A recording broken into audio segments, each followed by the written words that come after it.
वोटों की गिनती शुरू हो चुकी है और ऐसे में दिल्ली में 70 विधानसभा की वोटों की गिनती शुरू हो गई है। और वहीं ज्यादा जानकारी के लिए हमारे साथ लगातार कांग्रेस कार्यालय से प्रदीप कुमार जी बने हुए हैं। प्रदीप कुमार जी, और दिल्ली की 70 सीटों पर मतगणना शुरू हो चुकी है और ऐसे में मतगणना को लेकर तैयारियां पूरी हैं। किस तरह से सुरक्षा व्यवस्था चाक चौबंद नजर आ रही है? देखिए 8 बज चुके हैं और इसी के साथ काउंटिंग भी शुरू हो गई है। 11 जिलों की 19 काउंटिंग सेंटर पर ये जो काउंटिंग है वो प्रक्रिया पोस्टल बैलेट के साथ ही वो शुरू हो जाएगी। और निश्चित तौर पर ये काफी महत्वपूर्ण चुनावी मुकाबला, जिस तरीके से हमने देखा है चुनावी दंगल में जो आमने सामने की लड़ाई बीजेपी आम आदमी पार्टी के बीच, वहीं कांग्रेस त्रिकोणीय मुकाबला बना रही है। खोने के लिए कुछ नहीं है क्योंकि 2 बार से शून्य पर आउट हुई है कांग्रेस, लेकिन इस बार उम्मीदें बढ़ी हुई हैं और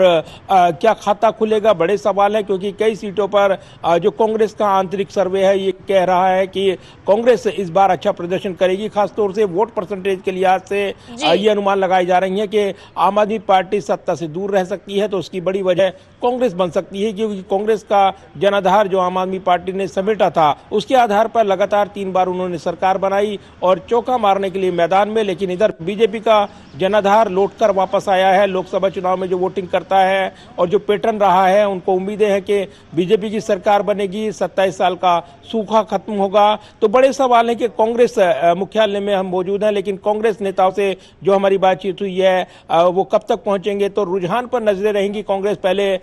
रुझान पर नजरें जमाएगी और अगर उम्मीदें बढ़ती हैं तब कांग्रेस मुख्यालय गुलजार हो सकता है, यानी यहाँ पर आवाजाही बढ़ सकती है। इस वक्त यहाँ पर नजर आपको दिखाऊंगा, पत्रकार मौजूद हैं, क्योंकि कांग्रेस का ये मुख्यालय अमूमन जब भी बड़े नतीजे आते हैं यहाँ हरा भरा रहता है, लेकिन पिछले चुनाव में एक के बाद एक राज्यों में हार मिली और उसके बाद कहीं न कहीं जो एक दिल्ली का चुनावी मुकाबला है तो मुख्य मुकाबले में बाहर है कांग्रेस, यानी सीधा मुकाबला जो है आम आदमी पार्टी और बीजेपी के बीच है। ऐसे में बहुत बड़ी उम्मीदें कांग्रेस को नहीं है सरकार को लेकर, लेकिन वोट परसेंटेज के लिहाज से सीटों को लेकर, खाता खुलने को लेकर बड़ी उम्मीदें हैं और इसलिए कई सीटों पर अच्छा मुकाबला यहां पर लड़ा है। सबसे बड़ा सवाल है कि नई दिल्ली की सीट पर क्या संदीप दीक्षित कमाल दिखा पाएंगे या नहीं, क्योंकि संदीप दीक्षित ने जिस तरीके से मुकाबला लड़ा, एक सकारात्मक मुकाबला कहा गया। बादली सीट से प्रदेश अध्यक्ष देवेंद्र यादव मुकाबले में है, इसके अलावा भी कस्तूरबा नगर से युवा नेता अभिषेक दत्त, इसके अलावा संगम विहार की बात हो, नागलोई जाट की बात हो,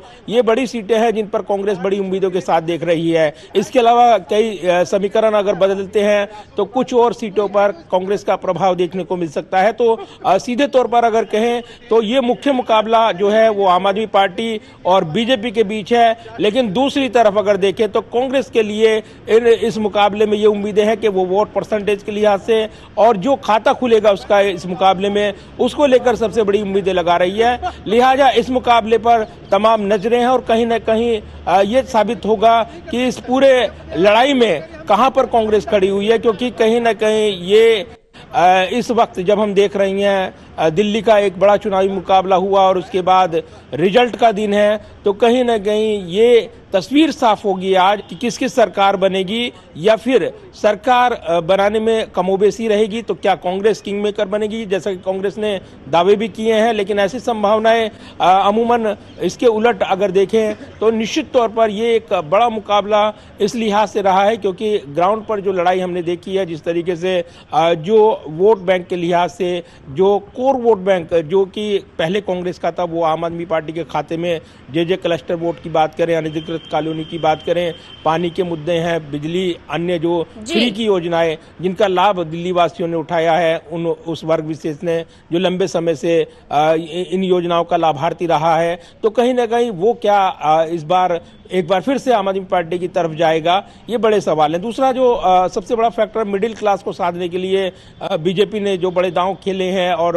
अपने वोट बैंक खासतौर से उसका वोट परसेंटेज के लिहाज से झुग्गी प्रवास कार्यक्रम रहा उसका, और जो उस 15% वोट बैंक पर विशेष फोकस किया उन्होंने, जिसके जरिए वो सत्ता में आ सकते हैं, क्योंकि अगर 54% का वोट बैंक देखें जो आम आदमी पार्टी के खाते में रहा, उसमें सेंध लगाने के लिए जरूरी था कि उस वोट बैंक को बीजेपी हासिल करे। लिहाजा उस पर विशेष फोकस करते हुए उन्होंने रणनीति तैयार की थी। ऐसे में अगर ये दांव चल जाता है तब निश्चित तौर पर बीजेपी सत्ता के पार होगी और और एक लंबे अंतराल के बाद कमल खिल सकता है दिल्ली में। ये बीजेपी नेताओं को उम्मीदें हैं, क्योंकि एक के बाद एक अप्रत्याशित नतीजों की बात करें, वो हरियाणा की बात करें, वहां पर अप्रत्याशित नतीजे कांग्रेस ने कहे थे, क्योंकि उम्मीदें थी कांग्रेस सरकार बनेगी, लेकिन उसके उलट नतीजा बीजेपी के पक्ष में आया। दूसरे बात करें, महाराष्ट्र के चुनावी नतीजे जो रहे वो चौंकाने वाले नतीजे रहे। लैंडस्लाइड विक्ट्री हासिल की बीजेपी ने चुनाव में,